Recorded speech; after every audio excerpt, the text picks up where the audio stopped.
Right, Molly, when you're ready, feel free to start giving your pitch. So this is my proposal pitch for my FMP.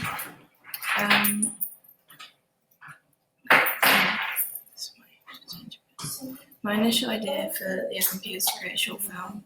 That's because, my passion is to direct films, so that's just the main thing that I went to.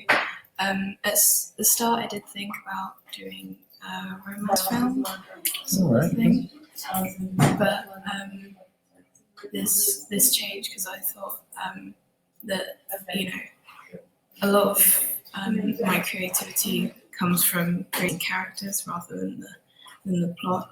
And I thought it's much harder to develop individual characters when the plot's about them together rather than individually. So I ended up deciding. I don't know. I just thought that's cool. It's nice shot, isn't it? Yeah, I like it. It's because you're not supposed to run in anything. Right, Gary. Cool shot, then. Yeah, but I ended up coming up with doing a coming of age film because this is one of my favorite genres. Alright.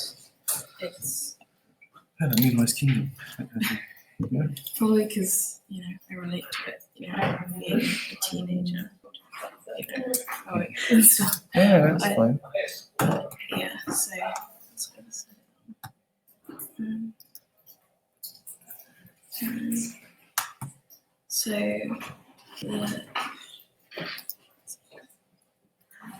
So the title that I've got at the moment is Unlabeled, but this might change for sure. Because the film's about the main character. Her name's Mary Allen.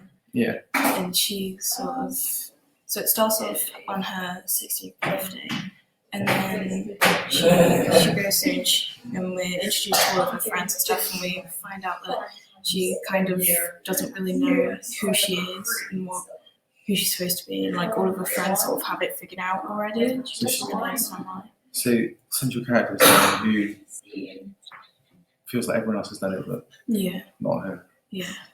Okay. And she, so at this point she's sort of decided that she's got to figure herself out, and she. So screaming matches with her. And so she gets a bit reckless, and she ends up punching this kid from school, and and then the school gives her mandatory counselling sessions for her anger issues. Right. Okay. And she's never really acted out before, so it's quite new for her. And she starts arguing with her mother and all of her friends. And I suppose she's like the reaction to what she's feeling inside. Yeah. And then it's demonstrating how this is happening through what her actions, I suppose. Yeah. And so she gets in this big fight with her friend as well. Right. And so she's separated from her, and she kind of realizes that she hasn't really been, listening to her over the last couple of years. She realized she doesn't really know anything about her friends, really. She's kind of there. Yeah. She's kind of given them labels because she can't really organise what's going on in her own head, sort of thing. Right, so she's compartmentalised everyone else. Yeah. But secretly she wants to compartmentalise herself. Yeah. But doesn't know how and is reacting angrily. Yeah. That's kind of why she feels that everyone else has sort of got it together. They haven't really, but she kind of. Is she jealous? Yes, they have. You think she's jealous? Because of that, and why can't I? Yeah. So it's a mixture of emotions. So you're suggesting that these characters, as opposed to a plot, as in which you could have things happen, but the character's going to evolve based on her actions and other people's reactions to it. Yeah. And you're going to do this in a more of an improv manner, or are you going to actually have prompts? Like this scene's going to be this and see where it goes, or you're going to actually put it out exactly? Is there room for character development that's not been predestined by yourself? Yeah, I think It's up to you. Isn't it? I mean, there'll be like a definite sort of script, but there will be room for improv and stuff. And I change a lot of as I'm writing. Usually, I never sort of stick to what I started at the beginning. I guess that's sort of natural, but I change a lot as I go through. So, yeah, there's a lot of room for change as well. How long do you reckon it's going to be? I don't know, probably 15 minutes, 20 minutes. Okay. I always ask that question. Don't want it too long. Probably leaning more towards 15, I would have thought. Got 5 characters, so I'm guessing some of these are not major ones in mind. Yeah, it's mostly just Mary Ellen. And these are subsidiary, peripheral characters. Yeah. But you've given them traits, which is good, because then you can, when you're directing, you know, just go, right, no, that's not what they do, because you can put the character in your head and go, no, they do this, right?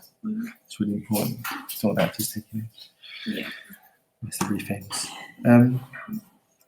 So essentially, is it going to be a series of scenes, and then we just see how she's reacting and changing based on that, or is there an underlying story, like is she going from A to B, or there's not really a sort of plot to it. It's more just emotional journey. Yeah. Yeah, I think that's fair enough. Here I've just done a rundown of the characters. They're all quite different and quite definite because it is from her perspective. Yeah. Okay. So then, if you're going to do stuff like that, and then not see anything, if you do your research, so you might probably should be on that, I guess. A lot of famous people. Yeah. So you might want to, because this is the thing we fall into TV nowadays. They have to say, by the way, it won't be like that. You shouldn't even have to say it. It'll be through their actions and behaviour. The person watching it might think that. Yeah, it's more that part's gonna be like quite subtle.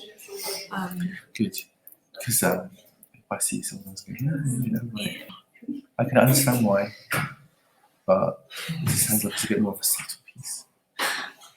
Right? And you can mention that in your ongoing evaluation. It's going to take a lot of planning to get what you want in terms of shots.